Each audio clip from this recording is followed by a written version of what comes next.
नमस्कार मेरे प्यारे दोस्तों, कैसे हैं आप लोग। दोस्तों, इस प्रतिभाशाली लड़की का नाम कैथरीन है। मात्र 10 वर्ष की आयु में वह प्राथमिक विद्यालय में सबसे कठिन गणित की समस्याओं को हल करने में सक्षम थी। तब प्रिंसिपल ने कैथरीन के माता पिता को बुलाया और उन्हें बताया कि उसे सीधे जूनियर हाई स्कूल की दूसरी कक्षा में जाने के लिए स्कॉलरशिप मिली है। इतना ही नहीं, उसे सर्वश्रेष्ठ अश्वेत जूनियर हाई स्कूल में भी भर्ती कराया गया। 1926 में अमेरिका में नस्लवाद अभी भी बहुत गंभीर था। सभी सार्वजनिक सुविधाएं उनकी त्वचा के रंग से अलग होती हैं, जैसे कि शौचालय, अस्पताल, स्कूल और यहाँ तक कि बेसिन जहाँ काले और गोरे लोग अपने हाथ धोते हैं। प्रिंसिपल और शिक्षकों को कैथरीन की बुद्धिमत्ता पर बहुत गर्व था। उनका मानना था कि जब वह बड़ी होगी तो वह एक महान व्यक्ति बनेगी और यह साबित करेगी कि अश्वेत लोगों के साथ समान व्यवहार किया जाना चाहिए। 35 साल बाद कैथरीन अब एक वयस्क है। उस दोपहर वह अपनी 2 दोस्तों डोरोथी और मैरी के साथ जिस कार को चला रही थी वह खराब हो गई। उन्हें काम पर जाने के लिए जल्दी करना पड़ा। वे नासा या यूनाइटेड स्टेट्स स्पेस एजेंसी के कार्यालयों में अकाउंटेंट के रूप में काम करते हैं। भ्रम की स्थिति के बीच अचानक पुलिस आ गई।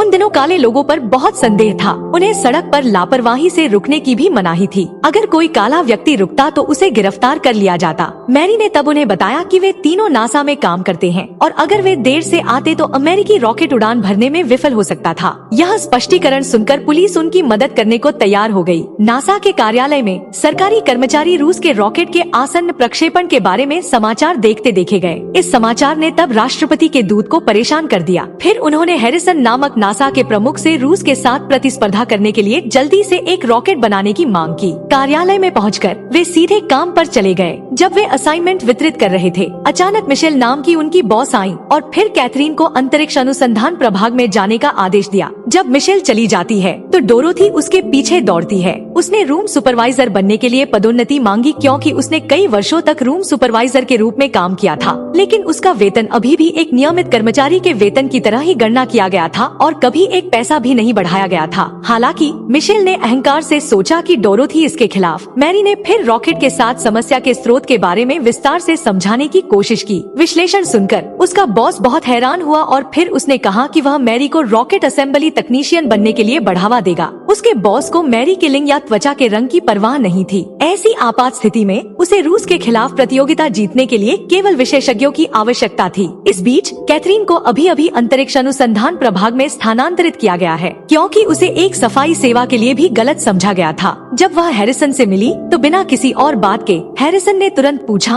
क्या कैथरीन रॉकेट लॉन्च निर्देशांक डेटा सूत्र को हल करने में सक्षम होगी? उसने आत्मविश्वास से जवाब दिया कि वह इसे कुछ ही घंटों में हल करने में सक्षम होगी। उस आत्मविश्वास को देखते हुए उसने फिर पॉल नामक एक लेखा कर्मचारी की रिपोर्ट के लिए कैथरीन का परीक्षण किया, लेकिन काम पर रहते हुए अचानक उसे पेशाब करने की इच्छा हुई। क्योंकि इस डिवीजन बिल्डिंग में कोई ब्लैक टॉयलेट नहीं था, इसलिए उसे अपने पूर्व डिवीजन बिल्डिंग में भागना पड़ा जो 800 मीटर दूर था। उसके बाद उसने फिर काम करना जारी रखा। नए डिवीजन में काम करते समय हर कोई हमेशा उसे संदेह भरी नजरों से देखता था। काम के बाद उसे अभी भी अपनी 3 बेटियों की देखभाल करनी है क्योंकि उसके पति और पिता की मृत्यु हो गई है, इसलिए वह अकेले ही परिवार की कमाने वाली बन गई है। सौभाग्य से अभी भी उसकी माँ है जो हर दिन घर पर बच्चों की देखभाल करने में मदद करती है। रविवार की सुबह पूजा के बाद डोरोथी और मैरी ने कैथरीन को जिम नामक एक सैनिक से मिलाने की कोशिश की। हालांकि कैथरीन ने मना कर दिया, लेकिन वह अकेली रह गई। एक सैर पर जिम ने कहा, उसे उम्मीद नहीं थी कि नासा अश्वेत महिला कर्मचारियों को स्वीकार करेगा। उस वाक्य ने कैथरीन को नाराज कर दिया और झुंझलाहट को रोकते हुए कहा कि नासा ने उसे इसलिए स्वीकार किया क्योंकि वह वर्जीनिया के सर्वश्रेष्ठ श्वेत विश्वविद्यालय में छात्रवृत्ति प्राप्त करने वाली पहली अश्वेत छात्रा थी। इसलिए जिम कल्पना कर सकता है कि वह कितनी होशियार है। जिम फिर चुप हो गया।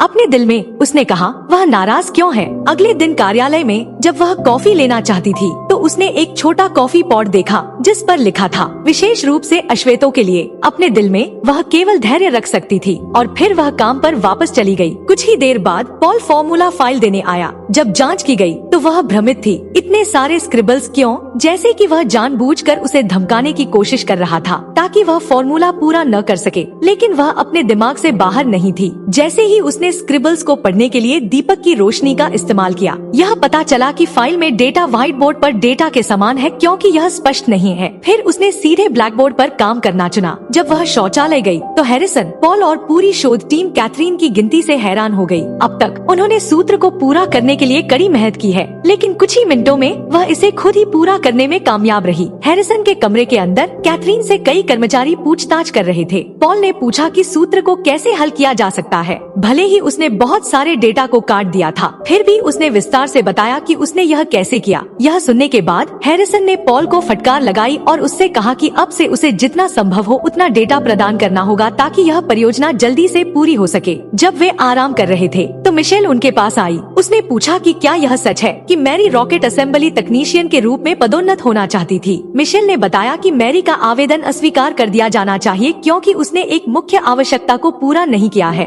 अर्थात मैरी विश्वविद्यालय की श्वेत स्नातक नहीं है। चाहे आपका ज्ञान कितना भी ऊंचा क्यों न हो, अगर आप श्वेत विश्वविद्यालय से स्नातक नहीं हैं, तो आप नासा में कभी तकनीशियन नहीं बन पाएंगे। हालांकि वह आहत थी, लेकिन कुछ भी करने में सक्षम न होते हुए भी चुप रही। कुछ दिनों बाद दोपहर के समय डोरोथी को अपने 2 बच्चों को शहर के पुस्तकालय में ले जाते हुए देखा गया, लेकिन जब वह एक किताब चुन रही थी तो उसे एक महिला ने डांटा। महिला ने उसे यह कहते हुए भगा दिया कि यह लाइब्रेरी काले लोगों के लिए नहीं है। जाने के बाद बस में उसने एक किताब निकाली जो लाइब्रेरी से चुपके से ली गई थी। उसने अपने 2 बच्चों को सलाह दी कि जब वे बड़े होंगे, अगर उन्हें सम्मान चाहिए तो उन्हें होशियार होना चाहिए। एक रात डोरोथी ने अपने घर पर एक पार्टी रखी। वहाँ कैथरीन की मुलाकात जिम से हुई। उस समय जिम ने माफी मांगने की कोशिश की कि क्या पहली मुलाकात में उसके शब्दों ने उसे ठेस पहुँचाई है। फिर उसने कैथरीन को मनाने के लिए एक रोमांटिक डांस में आमंत्रित किया। जिम की ईमानदारी ने उसे पिघला दिया, लेकिन डांस के बीच में अचानक रेडियो समाचार सुना जिसमें बताया गया था कि रूस ने एक रॉकेट को सफलतापूर्वक लॉन्च किया है और ग्रह का एक पूरा चक्कर लगाने में कामयाब रहा है।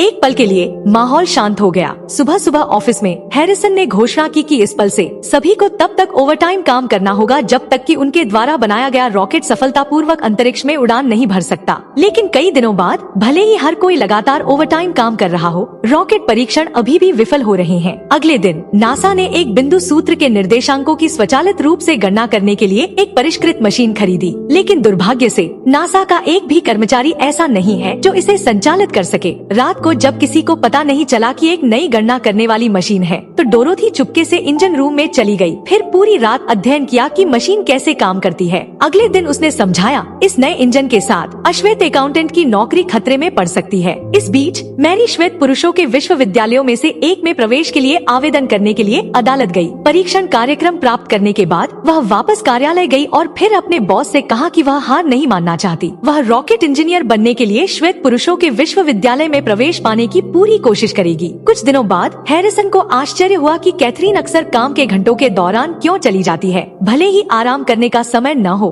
हैरिसन ने कैथरीन की भीगी हुई हालत को देखा। वह बहुत गुस्से में है। उसे आश्चर्य हो रहा है कि उसे हर दिन 40 मिनट के लिए भी काम क्यों छोड़ना पड़ता है। आंखों में आंसू भर आए क्योंकि उसने अपना गुस्सा जाहिर किया जिसे वह इतने लंबे समय से दबाए हुए थी। वह हर दिन 40 मिनट सिर्फ शौचालय के लिए बिताती थी। अश्वेत लोगों को साइकिल चलाने की अनुमति नहीं थी, इसलिए उसे हर दिन ऊंची एड़ी के जूते पहनकर 800 मीटर दूर पुराने डिवीजन बिल्डिंग में जाना पड़ता था, क्योंकि इस बिल्डिंग में अश्वेत लोगों के लिए शौचालय नहीं है। हैरिसन को शायद कभी पता नहीं चला होगा कि यहाँ एक ब्लैक कॉफी पॉट भी है। वह जितनी होशियार या जितनी अच्छी काम करती है, लोग फिर भी उसकी काली त्वचा से घृणा करेंगे। उसके दिल की बात सुनकर कमरे में मौजूद हर कोई चुप हो गया। अपने दिल की बात कहने के बाद एससी ने फिर से शौचालय जाने की अनुमति मांगी। अगले दिन नासा बिल्डिंग में हंगामा हुआ। उस दिन हैरिसन ने नासा की इमारतों में सभी शौचालयों पर लगे काले साइनेज को तोड़ दिया। जाने से पहले उन्होंने कहा कि नासा में हमारे मूत्र का रंग एक जैसा होता है। अब कोई भी शौचालय सफेद या काला नहीं है। महीने दर महीने परीक्षण अवधि समाप्त हो गई और 5 मई 1961 को संयुक्त राज्य अमेरिका के पहले आधिकारिक रॉकेट लॉन्च का समय आ गया।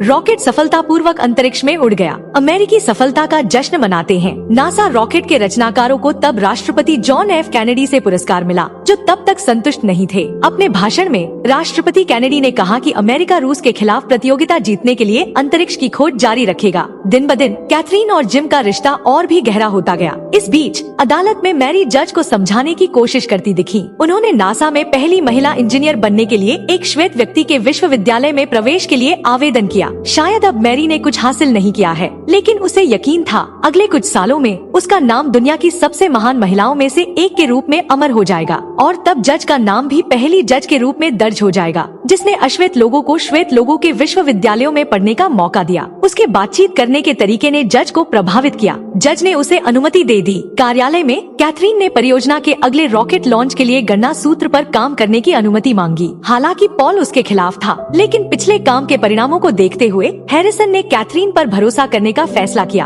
अंतरिक्ष में 47 दिनों के बाद नासा के रॉकेट को वापस धरती पर ले जाने वाले अंतरिक्ष यात्री, लेकिन दुर्भाग्य से उतरने के समय होने पर रॉकेट नष्ट हो गया और समुद्र में डूब गया। सरकारी अधिकारी फिर से निराश हो गए। नुकसान के परिणाम स्वरूप जनता के कर के पैसे से इकट्ठा किया गया रॉकेट समुद्र के तल में डूब गया। उन्होंने हैरिसन से अगले रॉकेट के निर्माण को सही करने की मांग की। दोपहर में कैथरीन ने पॉल को गणना किए गए डेटा दिए, लेकिन उसने यह कहते हुए मना कर दिया कि आज सुबह डेटा बदल गया था, इसलिए उसे नए डेटा का उपयोग करके फिर से गणना करनी होगी। उसके दिल में वह केवल धैर्य रख सकती थी। फिर वह उससे मीटिंग में शामिल होने के लिए कहती है ताकि वह हमेशा नवीनतम डेटा के साथ अपडेट रह सके। दुर्भाग्य से उसने फिर भी उसे मौजूदा डेटा की गणना करने और विरोध न करने के लिए कहा। अगले दिन कल की तरह ही कैथरीन की गणना को पॉल ने फिर से अस्वीकार कर दिया। उसके तुरंत बाद हैरिसन आ रहा है। वह अपने बॉस से सीधे अनुमति मांगने के लिए बेताब थी ताकि वह मीटिंग में शामिल हो सके। लगातार विनती करने के बाद उसने आखिरकार उसे मीटिंग रूम में जाने की अनुमति दे दी। अंतरिक्ष यात्री और सरकारी अधिकारी एकत्र हुए हैं। हैरिसन ने बताया कि वर्तमान में अनुसंधान दल अभी भी रॉकेट के प्रक्षेपण और लैंडिंग के लिए निर्देशांक की गणना करने के चरण में है। हालांकि सरकारी दूत रिपोर्ट से संतुष्ट नहीं थे। वे शब्दों के अभाव में स्पष्ट संख्याएं चाहते थे।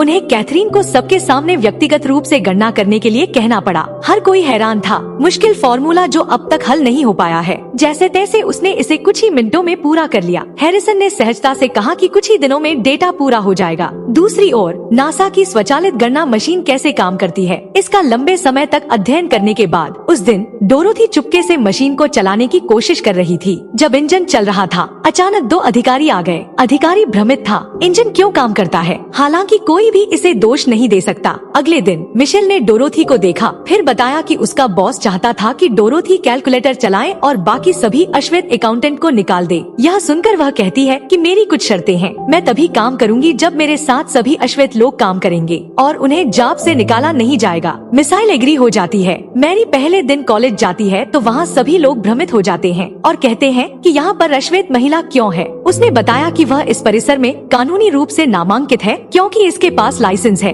कक्षा में हर कोई कुछ नहीं कर सकता। श्वेत पुरुषों के बीच अकेले होने के बावजूद वह अभी भी सीखने के लिए उत्सुक है। जब कैथरीन काम से घर आई तो वह घर के लोगों को साफ सुथरे कपड़े पहने देखकर चौंक गई। उन्होंने उसके लिए एक खास डिनर भी तैयार किया। उसके कुछ समय बाद जिम आया। उसने घुटने टेके और उसको प्रपोज किया। वह खुशी से रोने के अलावा कुछ नहीं कर सकती थी और उसने कहा कि वह तैयार है। लेकिन खुशी के पल होते हैं, दुख के पल भी होते हैं। अगले दिन हैरिसन ने बताया कि निकट भविष्य में नासा का स्वचालित कैलकुलेटर चालू हो जाएगा, इसलिए अब से अंतरिक्ष अनुसंधान प्रभाग को कैथरीन के गणित कौशल की आवश्यकता नहीं है, क्योंकि उसे अपने पुराने विभाग में वापस लौटना था और अन्य अश्वेत लेखाकारों से जुड़ना था। वह केवल निर्णय के लिए खुद को समर्पित कर सकती थी। जाने से पहले हैरिसन के सचिव ने उसे एक मोती का हार दिया जिसे सभी शोध विभाग के कर्मचारियों ने मिलकर यादगार के तौर पर बनाया था। कुछ दिनों बाद पुराने विभाग में लौटने के बाद कैथरीन की शादी की पार्टी आयोजित की गई। 20 फरवरी 1962 को अमेरिका का दूसरा रॉकेट प्रक्षेपण शुरू हुआ और सभी टीवी और रेडियो स्टेशनों पर इसका प्रसारण किया गया। इस बार अमेरिकी मिशन सिर्फ अंतरिक्ष में उड़ान नहीं भर रहा था, बल्कि रूस की तरह ही कक्षा में भी घूम रहा था। ऑपरेटर के कमरे में हैरिसन ने पॉल से पूछा, आज का मशीन काउंट डेटा कल के मशीन काउंट डेटा से अलग क्यों है? फिर उन्होंने अंतरिक्ष यात्रियों से संपर्क किया और उन्हें इस डेटा विसंगति के बारे में बताया। खबर सुनकर अंतरिक्ष यात्री ने उसे तुरंत कैथरीन को फोन करने के लिए कहा। अंतरिक्ष यात्री ने अश्वेत महिला पर विश्वास किया क्योंकि उसने खुद देखा था कि कैथरीन ने कैसे गणना की। अगर बाद में पुनर्गणना के बाद उसने कहा कि निर्देशांक सटीक थे तो वह मिशन जारी रखेगा, लेकिन अगर गलत हुआ तो मिशन निरस्त हो जाएगा। फिर उसने अपने एक कर्मचारी को डिवीजन बिल्डिंग की ओर दौड़ते हुए कैथरीन को खोजने का आदेश दिया। कैथरीन के पूर्व सहकर्मी अकाउंटेंट को आखिरकार 800 मीटर दौड़ने की थकान महसूस हुई, जो कैथरीन को हर दिन सिर्फ शौचालय शौचालय जाने के लिए महसूस होती थी। उसी समय अंतरिक्ष यात्री भी रॉकेट की ओर जा रहे थे। जब रॉकेट पहुंचा तो हैरिसन के कर्मचारियों ने तुरंत निर्देशांक सौंप दिए। फिर कैथरीन से घड़ी के हिसाब से जितनी जल्दी हो सके सब कुछ गणना करने का अनुरोध किया। गणना पूरी करने के बाद वह तुरंत ऑपरेटर के स्टेशन पर भाग गई। जब वह जाना चाहती थी तो हैरिसन अचानक बाहर आया और उसे पहली बार अंदर आने के लिए कहा, क्योंकि वह खुद महसूस कर सकता था कि नासा ऑपरेटर रूम में स्थिति कैसी थी। फिर हैरिसन ने अंतरिक्ष यात्रियों को बताया कि निर्देशांक की गणना के परिणाम मेल खाते हैं और अंतरिक्ष यात्री अपना मिशन जारी रख सकते हैं। रॉकेट सफलतापूर्वक अंतरिक्ष में प्रक्षेपित हो गया। जॉन ग्लेन ने बताया कि सब कुछ ठीक लग रहा है। जब डोरोथी घर जाना चाहती थी तो मिशेल उसे कैलकुलेटिंग मशीन डिवीजन के प्रमुख के रूप में नियुक्ति का आधिकारिक पत्र देने आई, क्योंकि अब उनकी स्थिति बराबर है और वह अब मिशेल की अधीनस्थ नहीं है। सम्मान के संकेत के रूप में मिशेल ने डोरोथी को उसके पहले नाम श्रीमती वॉन से पुकारा। घंटों बीत गए। कक्षा की खोज करने वाला मिशन सफल रहा। चेतावनी प्रकाश चालू है, संकेत है कि रॉकेट को तुरंत नीचे उतरना चाहिए। इस स्थिति की रिपोर्ट टीवी और रेडियो पर भी की जाती है, लेकिन लैंडिंग के समय अचानक पृथ्वी के वायुमंडल की ऊष्मा अवरोधक परत में समस्याएं आ गयी। बाहर एक असली आग का गोला है। यहाँ थोड़ी गर्मी हो रही है। अंतरिक्ष यात्री सुरक्षित रूप से पृथ्वी पर उतरने में कामयाब रहे। रॉकेट बिना किसी बड़ी क्षति के बरकरार रहा और लैंडिंग ठीक उसी निर्देशांक पर हुई जिसकी कैथरीन ने गणना की थी। खुशखबरी सुनकर सभी अमेरिकी खुशी से झूम उठे, जबकि अन्य लोग अपनी सफलता का जश्न मना रहे थे। हैरिसन कैथरीन के पास गया, फिर जाने से पहले कहा, अच्छा काम किया। मजाक करते हुए उसने पूछा, क्या हम चांद पर उड़ सकते हैं? उसने आत्मविश्वास से जवाब दिया, हम सभी जवाब देने के लिए तैयार हैं।